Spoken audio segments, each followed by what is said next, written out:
आपको याद होगा कि मैंने एसिड का केमिकल प्रॉपर्टी बताया था, उसके साथ साथ फिजिकल प्रॉपर्टी भी बताया था। इस लेक्चर में आइए समझते हैं बेस का chemical as well as physical property क्या होता है, उसके बारे में समझने की कोशिश करेंगे। Physical as well as chemical property को समझेंगे। तो आइए जानते हैं सबसे पहले केमिकल प्रॉपर्टी क्या होता है। देखो, केमिकल प्रॉपर्टी कहने का मतलब एसिड का कि उसके केमिकल लेवल पे क्या क्या चेंजेस देखने को मिला है, उसका क्या क्या कैरेक्टरिस्टिक्स है, तो उसको समझते हैं। सबसे पहला जो कैरेक्टरिस्टिक्स है, सबसे पहला जो प्रॉपर्टी है केमिकल प्रॉपर्टी, वो है कि अगर हम किसी भी बेस को मेटल के साथ रिएक्शन करवाएंगे तो वो साल्ट बनेगा और हाइड्रोजन गैस बनेगा। जैसे कि यहां पे समझिए, अगर कोई बेस है, जैसे सपोज करो कोई बेस है, उसको मैंने मेटल के साथ रिएक्शन करवाया तो वो क्या बन गया, वो साल्ट का निर्माण करेगा और उसके साथ साथ वाटर का निर्माण करेगा। देखो, इसको कैसे याद रखोगे आप, मन में कोई एग्जांपल सोचिए। बेस है ना, तो आप अपना मन में कोई एग्जांपल लो। बेस का एग्जांपल मैंने बता रखा है लेक्चर नंबर 1 में कि ये सब NaOH ले सकते हो, सोडियम हाइड्रोक्साइड, ये एक बेस है। तो NaOH एक बेस है, इसको मैंने मेटल के साथ रिएक्शन करवाया। मेटल क्या है, जिंक। इसको जिंक के साथ मैंने रिएक्शन करवाया तो क्या बन जाएगा, ये बन जाएगा हमारा Zn, जिंक, Zn2, ZnO2, ये बनेगा सोडियम जिंकेट। ये याद रखना, कंपाउंड इंपॉर्टेंट कंपाउंड है, पूछ लिए जा सकते हैं एग्जाम में, प्लस वाटर। ऐसे पूछ लिया जाएगा कि सोडियम जिंकेट जो है वो क्या है, तो वो एक साल्ट है। इसका रिएक्शन कैसे बना, बेस सोडियम हाइड्रोक्साइड को मैंने जिंक के साथ रिएक्शन करवाया तो जिंक सोडियम जिंकेट बना। और ये एक मिनट, इसको मुझे रिमूव करने दो पहले, सोडियम जिंकेट बनेगा यहां पे, ठीक है, सोडियम जिंकेट Na2ZnO2, ये सोडियम जिंकेट बना प्लस H2 बना, ठीक है। तो ये याद रखना है आपको। एक minute, salt plus hydrogen gas का निर्माण करता है, सॉरी, प्लस H2। देखो, सोडियम हाइड्रोक्साइड को मैंने जिंक के साथ रिएक्शन करवाया तो सोडियम जिंकेट बना प्लस H2 गैस का निर्माण किया। एक और एग्जांपल लेके समझते हैं।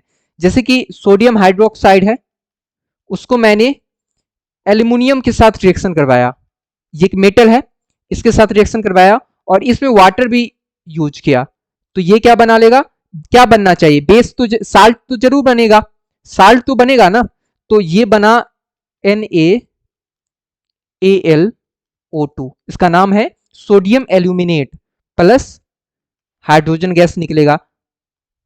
देखो, आपको याद रखना है, बेस को मेटल के साथ रिएक्शन करेंगे तो साल्ट बनेगा और हाइड्रोजन गैस इवॉल्व होगा, ठीक है। ये मैंने दो एग्जांपल बता दिया है, ये दोनों एग्जांपल को याद रखिएगा।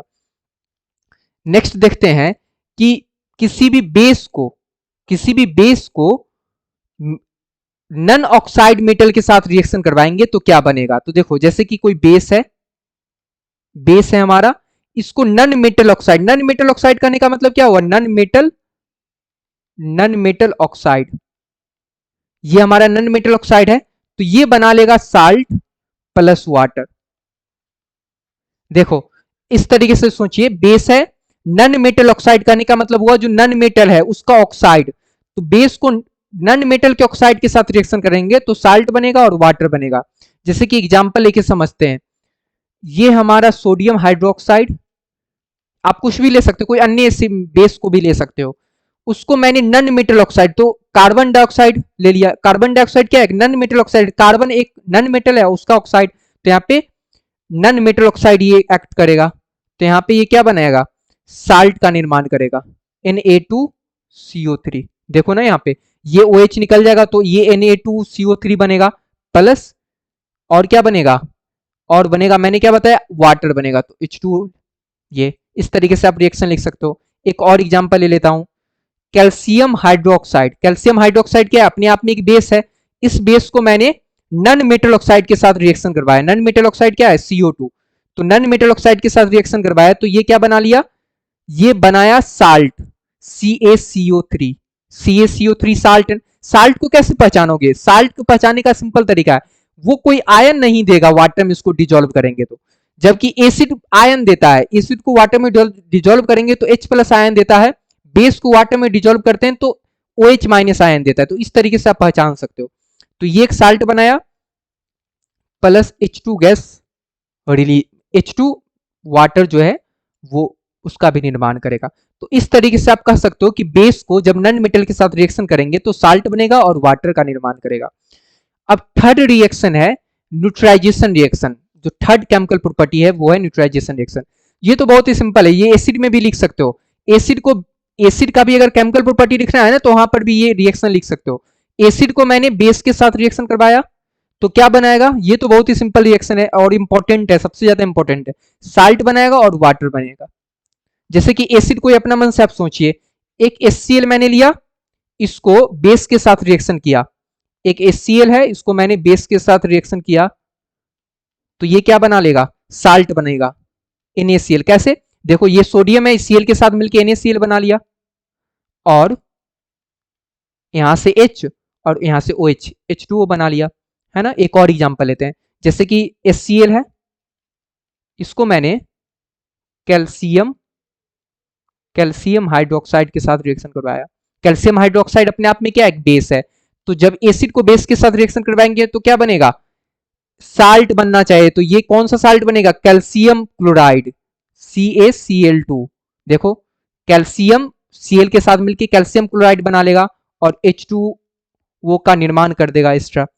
तो ये थर्ड रिएक्शन है, थर्ड केमिकल प्रॉपर्टी है बेस का, याद रखना इंपॉर्टेंट है। नेक्स्ट है reaction of acid with metal oxide, कि अगर कोई एसिड को मेटल ऑक्साइड के साथ रिएक्शन करेंगे तो क्या होगा, तो ये तो आपको पता ही होगा, एसिड को मेटल ऑक्साइड के साथ रिएक्शन करेंगे तो साल्ट बनेगा। ये साल्ट बनाएगा प्लस वाटर का निर्माण करेगा, ये ऑलरेडी पता होगा, ठीक है। कि जब भी कोई एसिड को रिएक्शन के साथ करवाते हैं तो ये बनता है। जैसे मैं इस यहाँ पे एक एग्जांपल लेके बता रहा हूं, जैसे कि सपोज करो ये एक HCl है, HCl एक एसिड है, इसको मैंने मेटल ऑक्साइड, कैल्शियम हाइड्रोक्साइड क्या है अपने आप में मेटल ऑक्साइड है, तो एसिड को मेटल ऑक्साइड के साथ रिएक्शन करवाया तो CaCl2 बना लिया। CaCl2 क्या है, एक तरह का साल्ट है, प्लस वाटर का निर्माण कर दिया। तो इस तरीके से आप ये केमिकल प्रॉपर्टी बता सकते हो बेस का। हालांकि ये याद रखना, ये एसिड में ही लिखना, ये एसिड का केमिकल प्रॉपर्टी है। उसके अलावा जो ये तीन है, neutralisation, reaction of base with oxide of non metal और reaction of base with metal, ये तीन केमिकल प्रॉपर्टी बेस का याद रखना। अब आइए समझते हैं फिजिकल प्रॉपर्टी। कोई भी बेस होता है तो उसका फिजिकल प्रॉपर्टी भी तो कुछ होगा, तो फिजिकल प्रॉपर्टी को समझते हैं कि किसी भी बेस का क्या फिजिकल प्रॉपर्टी है, उसको समझते हैं। देखो काफी सारे फिजिकल प्रॉपर्टी हैं, जो सबसे इंपॉर्टेंट फिजिकल प्रॉपर्टी है वो मैं समझाने की कोशिश करता हूं। ऑब्वियस सी बात है, पहला इंडिकेटर में ये क्या करता है, रेड टू ब्लू करता है, ठीक है। लिटमस जब हम इसको लिटमस पेपर में डालते हैं ना, litmus from red to blue, जब हम इसको लिटमस पेपर में डालते हैं तो रेड टू ब्लू हो जाता है, ये आपको पता होगा, इससे पहले वाले लेक्चर में ही मैंने बता रखा है। उसके बाद है ये बीटर इन टेस्ट होता है, ये भी इंपॉर्टेंट फिजिकल प्रॉपर्टी है, बीटर इन टेस्ट।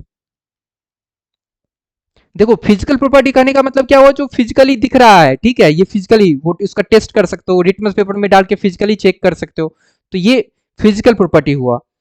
और क्या फिजिकल प्रॉपर्टी होगा, they can conduct electricity, they can conduct electricity, तो ये भी एक इंपॉर्टेंट फिजिकल प्रॉपर्टी है। और फिजिकल प्रॉपर्टी क्या बता सकते हो कि ये जो ना साल्ट का निर्माण करता है जब एसिड और बेस के साथ रिएक्शन करते हैं, तो ये तो ऑलरेडी मैंने बता रखा है कि जब भी बेस को रिएक्शन करवाएंगे तो साल्ट का निर्माण करेगा। तो ये सब कुछ इंपॉर्टेंट फिजिकल प्रॉपर्टी है, ये भी याद रखना। मतलब फील स्लिपी और सॉपी, बेसिस फील स्लिपरी और सॉपी, ठीक है। तो these are the physical property of a base, ठीक है। तो फिजिकल प्रॉपर्टी बेस का आपको याद रखना है, उसके साथ साथ केमिकल प्रॉपर्टी भी याद रखना। तो आई होप आपको समझ में आ गया होगा कि कोई भी बेस है उसका क्या फिजिकल प्रॉपर्टी होता है और क्या केमिकल प्रॉपर्टी होता है, वो आपको समझ में आ गया होगा। तो इस लेक्चर में इतना ही, अगली लेक्चर में हम लोग साल्ट के बारे में समझेंगे, साल्ट का क्या फिजिकल और केमिकल प्रॉपर्टी होता है उसके बारे में समझेंगे। अगर लेक्चर समझ में आया तो प्लीज लाइक कीजिए, सब्सक्राइब कीजिए okay, thank you for listening.